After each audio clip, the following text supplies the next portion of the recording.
The cartel gunmen moved silently, their boots crunching against the desert gravel.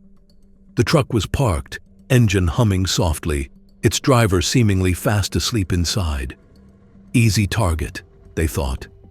Weapons drawn, they crept toward the cab, ready to strike.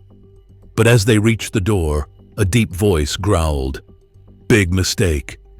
If you love relaxing on YouTube with gripping stories, make sure to subscribe now. Would you have handled this situation differently? Comment below and let us know your thoughts." The desert highway stretched endlessly, a ribbon of cracked asphalt cutting through the vast emptiness. The air shimmered under the brutal midday sun, and the only sounds were the occasional gusts of wind that sent small dust devils swirling along the roadside. A convoy of 18-wheelers had passed hours ago, leaving behind only tire tracks and the faint scent of diesel. Now, the rest stop was deserted, except for one lone semi parked near an old, sun-bleached gas station. Inside the back of the rig, away from the relentless heat, Tom Calloway lay on a worn-out mattress, his boots kicked off to the side. He had been on the road for nearly 30 hours straight, pushing through the desolate highways of the Southwest, and exhaustion had finally caught up with him. His truck was more than just a means of transportation. It was his home, his fortress, his solitude. A Vietnam veteran turned long-haul trucker, Tom had spent decades running routes through some of the most dangerous roads in the country. He had seen plenty: drug runners, hijackers, desperate men willing to kill for a load of cargo. None of that concerned him anymore. At least, that's what he thought. The heat inside the truck made sleep uneasy, but Tom had learned long ago how to rest anywhere. His breathing slowed, his mind drifting. Outside, the wind howled softly against the aluminum frame of the trailer, lulling him into a deep slumber. His revolver sat within arm's reach, tucked just beneath his pillow, a habit he'd never broken since his military days. Then, the sound of crunching gravel. It was subtle at first, almost blending in with the shifting desert air. But Tom had honed his instincts over years of battle and survival. Even in sleep, his subconscious registered it as wrong. Voices, low, hushed. Boots scuffing against pavement. Through the cracked ventilation slit near the truck's sleeper cab, a shadow flickered. Tom's muscles tensed, though his eyes remained closed. He didn't move, didn't react. He knew better than to give away the fact that he was awake. Instead, he slowed his breathing, keeping his movements minimal, listening. Outside, 3 men in tactical vests and balaclavas crept toward the truck. One of them signaled to the others with a curt nod, gripping the barrel of an AK-47 slung over his shoulder. Their boots barely made a sound as they advanced toward the back of the rig. One of them reached for the latch. The soft metallic click of the handle being tested sent a surge of adrenaline through Tom's veins. This wasn't a couple of random thieves looking for spare parts. This was an ambush, and these men had no idea what they were about to wake up. The latch on the back of the truck gave a soft metallic creak as one of the masked men pulled it open. A shaft of afternoon sunlight pierced into the darkened sleeper cab, illuminating the dust swirling in the air. Tom Calloway, still feigning sleep, remained perfectly still, his years of military training kicking in. His breathing remained even, his muscles loose, but his mind raced, calculating his options. The 3 cartel gunmen moved cautiously, their weapons drawn, expecting nothing more than an easy target, a sleeping trucker too groggy to resist. The leader, a tall man with a skull bandana covering the lower half of his face, motioned for his men to move inside. "Check the cab," he muttered in Spanish. "Make sure he's alone." One of the men slung his rifle over his shoulder and climbed inside, his footsteps heavy on the steel floor. He crouched next to the bed, peering at Tom's still form. "Looks out cold," he whispered. The leader grunted. "Then wake him up." The man reached out, prodding Tom's shoulder roughly with the barrel of his rifle. Big mistake. In an instant, Tom's eyes snapped open, his hand already moving. Before the gunman could react, Tom grabbed his wrist, twisting it with brutal efficiency. The man let out a strangled yelp as his rifle was wrenched from his grip. In one swift motion, Tom drove his elbow into the man's nose, sending him crashing backward into the metal wall. The other two men reacted immediately. "He's awake!" one shouted, raising his rifle. But Tom was already moving.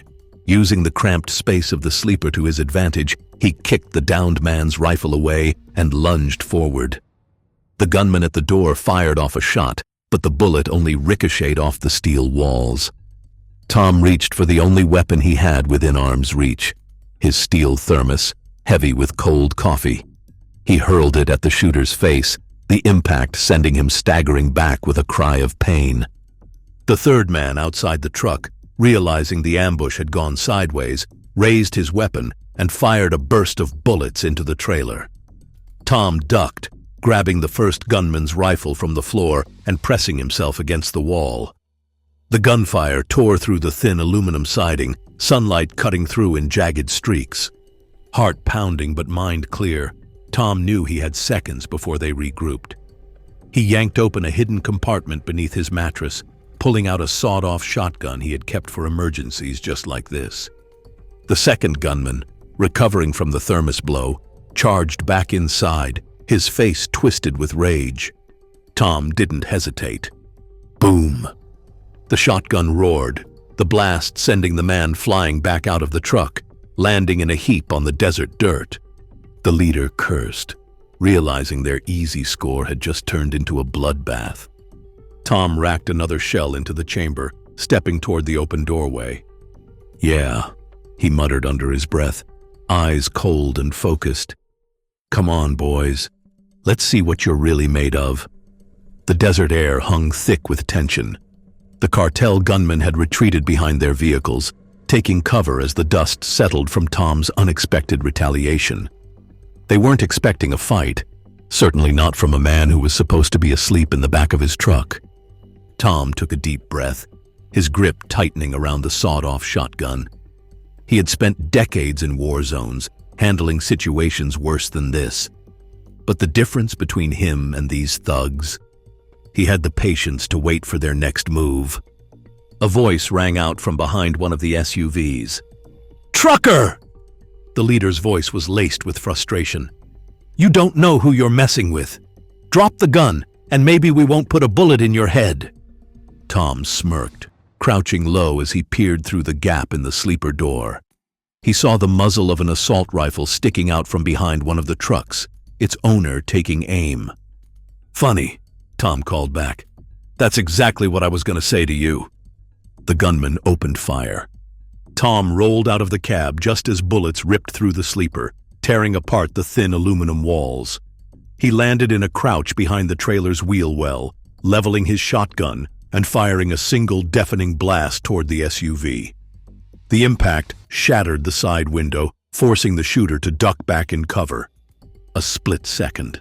That's all Tom needed. He bolted forward, grabbing a crowbar that had been lying in the dirt near his trailer. With practiced efficiency, he launched it at the remaining gunman flanking the other side of the truck. The iron bar struck home, hitting the man's wrist.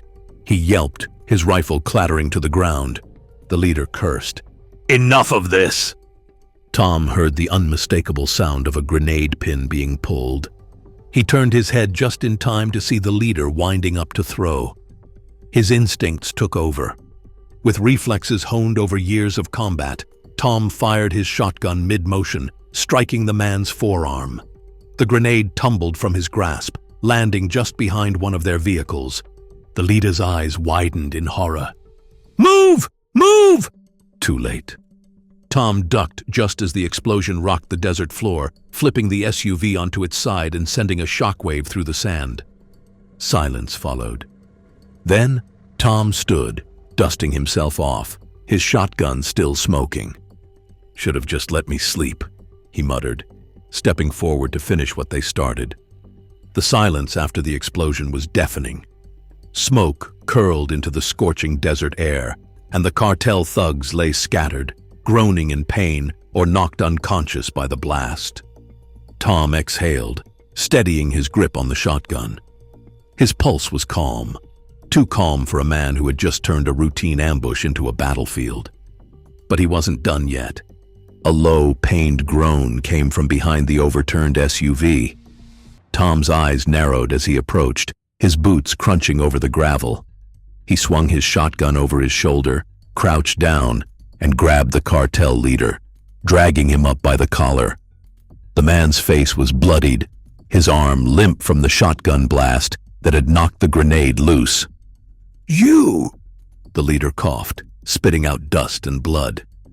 "You think this is over?" Tom tightened his grip. "Number. But you're about to tell me exactly who sent you." The leader let out a weak chuckle. "You have no idea who you just pissed off." Tom's jaw clenched. He had been through enough cartel-run territories to know they worked in layers. The men they sent for these types of hits weren't the decision-makers. They were disposable. The real threat was the man pulling the strings. "Then start talking," Tom growled. The leader gave him a defiant stare, but before he could say another word, a single gunshot rang out. The cartel leader's body jerked violently, a clean hole appearing in his forehead. Tom barely had time to react before he heard the unmistakable sound of tires skidding on the road behind him. He spun around, instinctively dropping low behind cover. A black SUV had appeared out of nowhere, dust kicking up as it came to a screeching halt. The driver's side door swung open, and out stepped a man in a tailored black suit, sunglasses perched on the bridge of his nose. Tom's stomach dropped. This was no cartel enforcer. This was something worse. The man adjusted his tie as he slowly stepped forward, glancing at the wreckage left behind from Tom's fight. He let out a slow whistle. "Well, I'll be damned. You really handled yourself, old man." Tom said nothing, his body tense as he assessed the newcomer. He was too clean, too composed. Cartel men were ruthless, but they weren't professional. This man moved with a different kind of authority. "You want to tell me why you just executed the guy I was about to question?" Tom asked, his voice even. The man smirked. "Because he wasn't the one calling the shots, just another loose end." Tom kept his hands steady, his mind racing. He had been targeted before, but this was different. This wasn't just about stealing a truck or looting cargo. This was a cleanup, which meant he was next. Tom took a slow step back. "And who are you supposed to be?" The man pulled off his sunglasses, revealing cold, calculating eyes. "Let's just say I work for people who don't like unfinished business." He tilted his head. "And you, my friend, just became unfinished business." Tom's fingers twitched toward his shotgun. He had seconds to decide: fight, run, or talk his way out. But before he could act, the man raised his hand. "Relax," he said. "I'm not here to kill you. Not yet, anyway. But my employers would very much like to have a word." Tom scoffed. "And if I say no?" The man grinned. "Then I put another bullet in the ground. Only this time, it won't be for the guy behind you." Tom exhaled slowly. He was good, but he wasn't invincible. And something told him this fight wasn't over. It was just beginning. Tom watched as the black SUV disappeared into the horizon, leaving only a fading trail of dust in its wake. His breathing had steadied, but the weight of what had just happened pressed down on him like a storm cloud ready to break. He had been in tight spots before, but this wasn't just some random attack. This was something else, something bigger. The wind whistled through the open desert, rattling the side of his battered truck. His safe haven, his home on the road, was now a marked target. He ran a hand through his graying beard, feeling the tension coiled in his muscles. The life he had tried so hard to leave behind had finally caught up with him. His eyes flickered to the bodies sprawled around his truck. Some groaning, others motionless. He hadn't hesitated when the fight broke out. His instincts had taken over like they always did. He didn't start this, but he sure as hell finished it. The sound of distant sirens broke through the silence. Tom let out a slow exhale. The authorities. He didn't need that kind of attention. The cartel had already made their move, and now, whoever these men answered to would know his name. And that meant one thing. He had to disappear. His boots crunched against the gravel as he moved quickly to the cab of his truck. Reaching under the seat, he pulled out a worn leather bag. He hadn't touched it in years, but right now, it was his only insurance. Inside, nestled between a few spare rounds of ammo, was an old passport under a different name, a bundle of emergency cash, and a key to a storage unit in El Paso. His escape plan. He climbed into the driver's seat, ignoring the ache in his ribs from where one of the cartel thugs had managed to land a lucky hit. With a practiced flick of his wrist, he turned the key in the ignition. The truck rumbled to life, steady and strong, just like it always had. Glancing into the side mirror, he saw the rising dust trail of the incoming police cruisers. He had no time to waste. Slamming the truck into gear, he pressed his foot down on the gas, kicking up dirt as he tore away from the scene. The highway stretched out ahead, endless and open. His life, once simple and quiet, had now become a high-speed game of survival. He should have known better than to believe he could outrun his past. As the miles rolled by, Tom's grip tightened on the wheel. He had a choice to make: keep running or turn the tables before they could come after him again. And if there was one thing he had learned from all his years on the road, it was this. Some men were built to keep moving, others were built to fight. Tom had spent years convincing himself he was the former. But tonight, he realized the truth. He was the latter, and God help whoever came after him next.